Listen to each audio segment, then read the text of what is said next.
Hello everyone and welcome back. I have another Night Signal video for you. So after you beat the game, it unlocks an art book and it gives us a little bit of a behind the scenes glimpse as to what went into this here. So join me as we take a peek.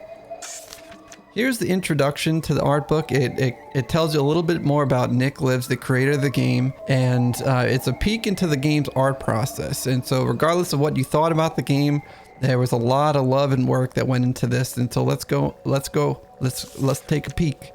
And so this game was influenced by a game called The Dark Eye that used stop motion puppets to represent all of its human characters and gave the whole game a very creepy mood.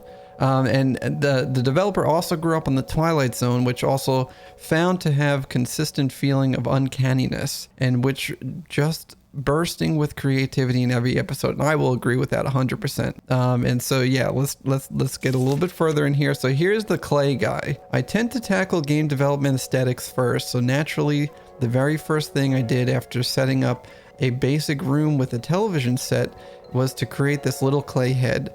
I just don't have a green screen, so you'll see I often just take pictures in front of my computer screen with a green image displayed on it to help me crop the clay figures out more easily. I slapped this head onto some public domain footage of a man talking and immediately loved the resulting uncanny contrast it created.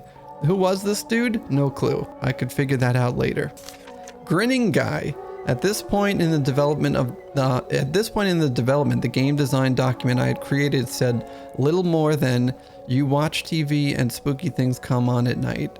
So I next molded this creepy grinning head to start messing around with what I thought would be creepy to see on the TV after nightfall, and it was. The first signal was created by taking my photos of this grinning dude and throwing some public domain footage of a forest fire over him to kind of create this otherworldly atmosphere for him to reside in.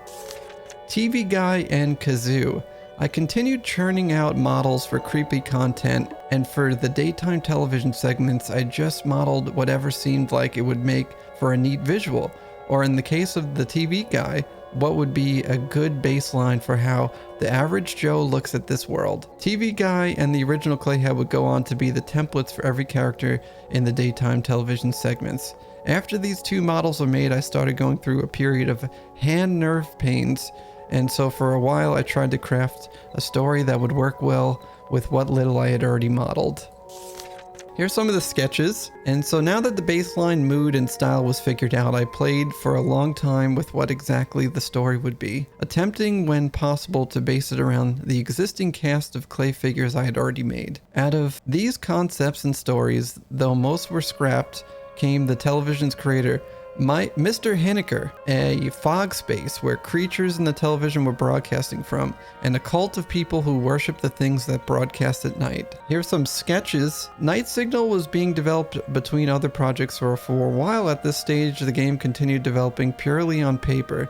More brainstorming on random scraps of paper and notebooks would lead to the introduction of combat via remote that can blast electrical charges and signals affecting the game world. Here's some of the 3D models. It's worth noting that one of my weaknesses as a game developer is a lack of 3D modeling experience. I'm kind of terrible at that, but I wanted some of the signals to come after you, so I made a few in a free web-based modeling program. Luckily, the aesthetic of a lumpy little clay figure establishes a pretty flexible baseline of how accurate a model has to look. Rigging was unnecessary for floating heads, and pre-rigged skeleton models with their heads swapped out, and UV mapping unnecessary given the clay models themselves are actually a uniform color and texture. Here's some of the mock-ups. After all the brainstorming and story experiments were through, I began to miss the actual process of making clay models and decided to screw it. The story should allow for as many of these fun, weird things as possible.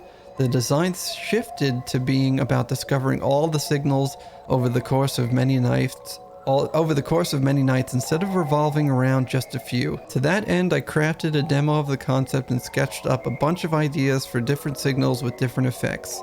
These sketches were thrown together into their own videos, so I'd have all the signals in the game for testing purposes, while the real signals would be crafted over time.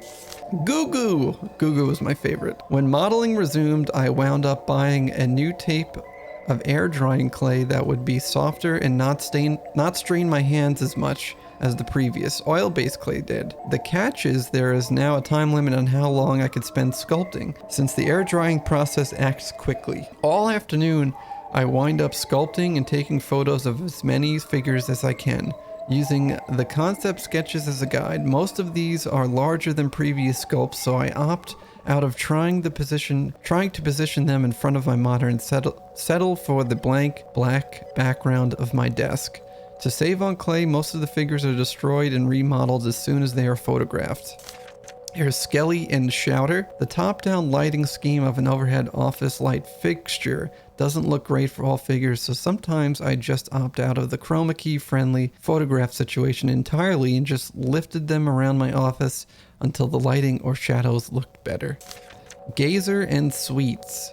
At some point I thought that getting the clay wet would help it last longer before drying, and while that was sort of true, it also made them sticky and regularly caked my hands into a mess of wet clay residue. Made for some good, weird looking photos.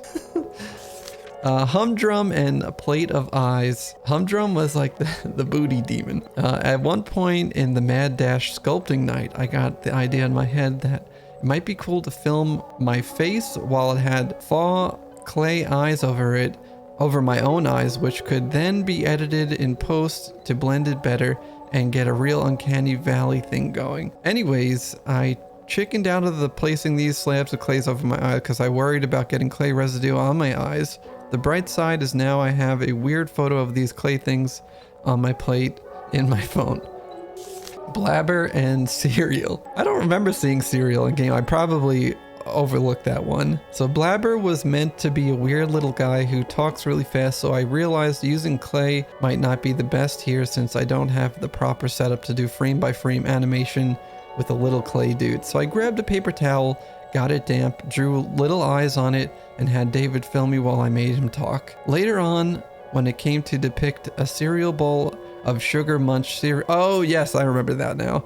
I thought it would be funny to take a photo of a bowl full of ice and rice salt to maybe give the impression of enlarged sugar crystals. I don't know if it looks accurate, but it sure looks weird.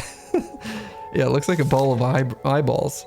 Daytime channels. The daytime television stations were my way of communicating the culture, events, and history of the outside world in night signal. But in keeping with the spirit of the dark eye, I still wanted them to be a little uncanny. To that end, I wound up using a mix of public domain photos, Photoshop touch-ups, and my generic clay face guys to create most of the characters that would show up in the daytime segments.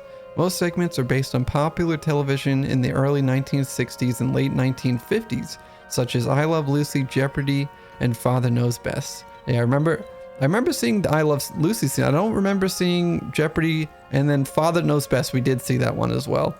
Advertisements. We saw a Zippy microwave on my playthrough, so it's cool to know that there's different advertisements that we would see. Like the daytime segments, advertisements were another story tool for showcasing the technology of the game's world and also just an outlet for the more satirical elements of the story. The Zippy microwave and Sweet Dream radio were from scratch digital paintings, unlike a lot of the photo manipulation happening for other daytime segments.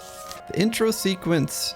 After the game structure was more or less solidified, adding things like an intro and proper editing cutscene came up. An intro would be useful for establishing the setting of the game and the harsh, foggy state of the outside world. To that end, I ran over to a craft store, obtained these cheap little wood houses that looked like they matched the room layout in the game, and filmed them on my couch. The ending sequence, in the tradition of the 1990s, a live-action cutscene seemed like it would make for a fitting ending for the game. I wrote up the shooting script on my phone's note app. We ran to a local Spirit Halloween to obtain the cheap robe costume and shot the whole thing that day. David, seen here, being a good sport while I took footage of him in a robe, this time using the relatively blank apartment hallway and a cloth blanket on the floor as the makeshift green screen option. Using different perspectives of David and I was able to ascend the cult ritual sequence in my editing software. It was a real convenient story. The story involved so much obscuring fog as part of the narrative. Yes, that's 100% true. It's so cool how it all lined up.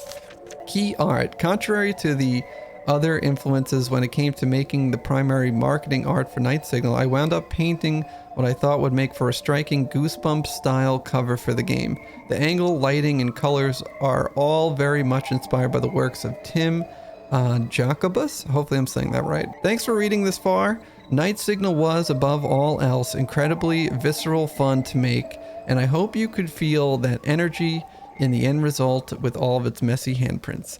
I 100% felt that. And it's so cool that they included this piece to the game. And so if you're curious about the behind the scenes and what went into this before you purchased the game, I thank you for following along.